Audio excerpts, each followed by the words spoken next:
own essential nature, his understanding of his substantive self.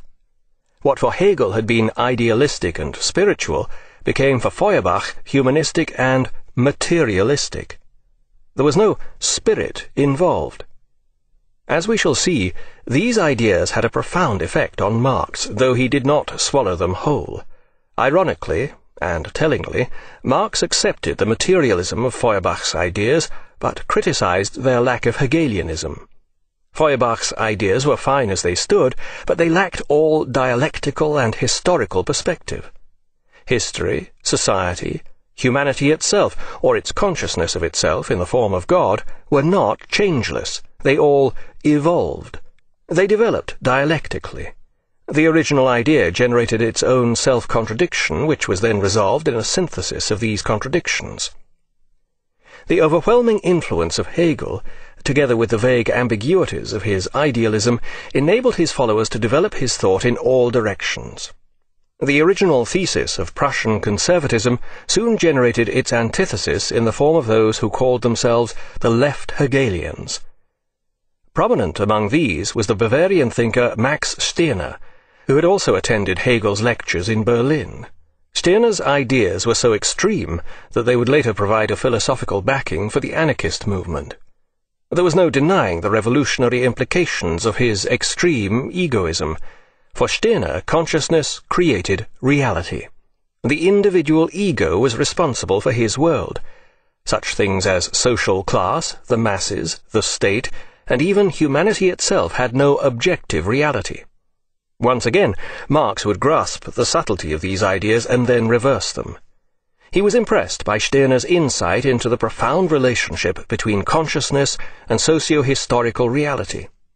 But for Marx it would be consciousness itself that was in fact created by these external material circumstances, not the other way around.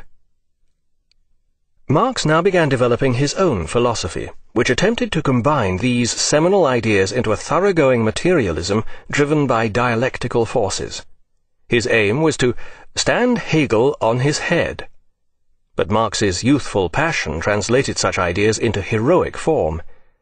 His doctoral thesis extolled Prometheus, the ancient Greek hero who stole fire from the gods and brought it down to humanity. For his punishment, Prometheus was chained to a rock in the Caucasus, where an eagle returned each day to peck out his ever-renewing liver. Marx would continue to identify with Prometheus throughout his life. This ancient Greek hero provides an uncanny metaphor for the fate of Marx and his ideas. The Greek translation of Prometheus means, "he who sees or thinks the future." When Marx left the University of Berlin, he had high hopes of taking up a post at a minor German university. Unfortunately, Friedrich Wilhelm IV had now become Kaiser of Prussia, and his reign ushered in a new reactionary era. Left Hegelians and all those associated with this development of Hegel's thought were dismissed from the state-controlled universities.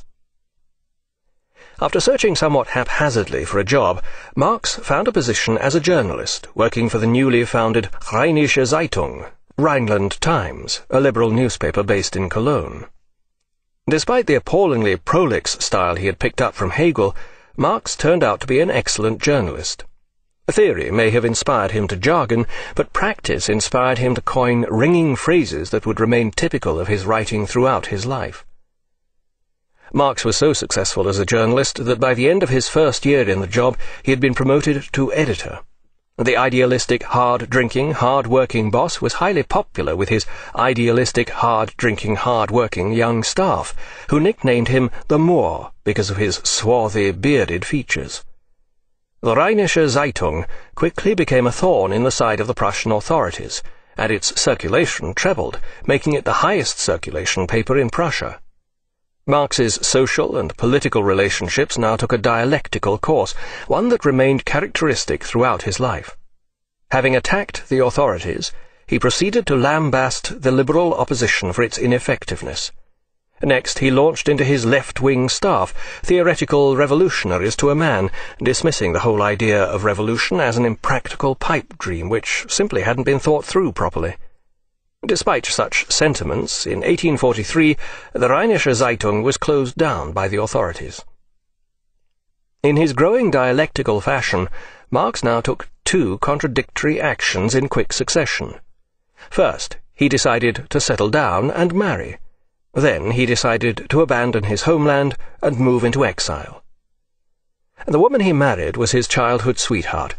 Jenny von Westphalen was widely reckoned to be the most beautiful girl in Trier, the scion of a local aristocratic family with powerful political connections. Her father held a senior post in the government administration, and her older brother would become an extremely repressive Minister of the Interior in the Prussian government.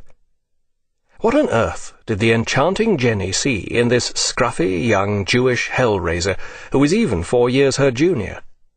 The fact is, Jenny was bored to death with life as a provincial social princess. She was highly intelligent, well-read, and longed for a life away from the stifling upper-class circuit in Trier. Marrying the penniless Karl certainly brought her this, though perhaps not in the manner she had foreseen. But this was a love match on both sides. Through all their vicissitudes, Jenny and Karl remained profoundly attached to each other. After marrying his aristocratic sweetheart, Marx carried her off to Paris. Now regarded as the revolutionary centre of Europe, Paris had already staged revolutions in 1789, the French Revolution, and 1830, the revolution that overthrew the restored monarchy. The city contained all kinds of left-wing political groups. Marx's ideas had evidently undergone still another dialectical transformation since his last days on the Rheinische Zeitung. He now believed that revolution was the answer, and soon became a member of the fledgling communists. But how could the revolution come about? First, a thoroughgoing intellectual program would have to be worked out, and if politics was to change, then so would economics.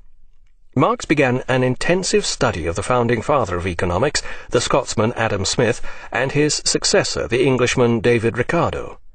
At the same time, he began forging a philosophical basis for his thinking in the form of his own epistemology. What are the grounds for our knowledge of the world? How do we know what we know? And how do we know if it is true? Marx's epistemology is one of the weaker and less original aspects of his thought, but it is important for two reasons. It is the strictly philosophical basis of the great ideas to come, and its dynamic character echoes through all of Marx's systematic thought. As we have seen, he had transformed his influences to the point where they could blend to become an exclusively materialistic philosophy. In line with this, he wished to base all knowledge on strictly scientific premises. For Marx, our knowledge began in our experience, our sensations and perceptions of the material world. But Marx's materialism differed significantly from that of his predecessors. Earlier materialists tended to view sensation and perception in passive terms. Light strikes our eyes, we feel heat, we hear a sound. Our perception of such sights and sounds in no way changes them. They are things that affect us. For Marx, on the other hand, such perception was an interaction between us, the subject, and the material object. This object, the world around us, becomes transformed in the process of being known. Our perception does not discover the truth of the world, just its appearance. Thus our knowledge, too, cannot be the truth. Instead, our knowledge consists of practical methods by which we can manipulate and gain control over the natural world. Our knowledge of the world is not passive, it is purposive. It is a two-way process, active and reactive, in line with the dialectic. The synthesis of scientific knowledge we thus gain enables us to impose patterns of order and to manipulate or anticipate the workings of nature. This process does not arrive at the truth, as it is usually conceived. The question of whether objective truth can be attributed to human thought has nothing to do with theory. It is a purely practical question. The truth is the reality and power of thought, which can only be demonstrated in practice. This leads Marx to his famous conclusion, "Philosophers have previously only interpreted the world, but the real task is to change it." Much has been made of this statement. Taken as a philosophical attitude, it would seem to invalidate its author as a philosopher altogether, advocating as it does the abandonment of philosophy in favor of political action. His famous remark is thus open to all the philosophical objections lodged against it. But if it is seen in the light of his epistemology, an interactive process, it does have philosophical value. He is making a profound point. There is no such thing as objective truth. We learn about how the world works in order to use it, to live in it. Unfortunately, even in its original context, Marx appears to have wanted to have it both ways. In order to support himself in Paris, Marx secured an appointment as editor of the German-French yearbook. Through this man had a profound effect on Marx, though he did not swallow them whole. Ironically, and tellingly, Marx accepted the materialism of Feuerbach's ideas, but criticized their lack of Hegelianism. Feuerbach's ideas were fine as they stood, but they lacked all dialectical and historicis of these contradictions. The overwhelming influence of Hegel, together with the vague ambiguities of his idealism, enabled his followers to develop his thought in all directions. The original thesis of Prussian conservatism soon generated its antithesis in the form of those who critical perspective. History, society, humanity itself, or its consciousness of itself in the form of God, were not changeless. They all evolved. They developed dialectically. The original idea generated its own self-contradiction, which was then resolved in a synthetic essential nature, his understanding of his substantive self. What for Hegel had been idealistic and spiritual became for Feuerbach humanistic and materialistic. There was no spirit involved. As we shall see, these ideas called themselves the left Hegelians. Prominent among these was the Bavarian thinker Max Stirner, who had also attended Hegel's lectures in Berlin. Stirner's ideas were so extreme that they would later provide a philosophical backing for the anarchist movement.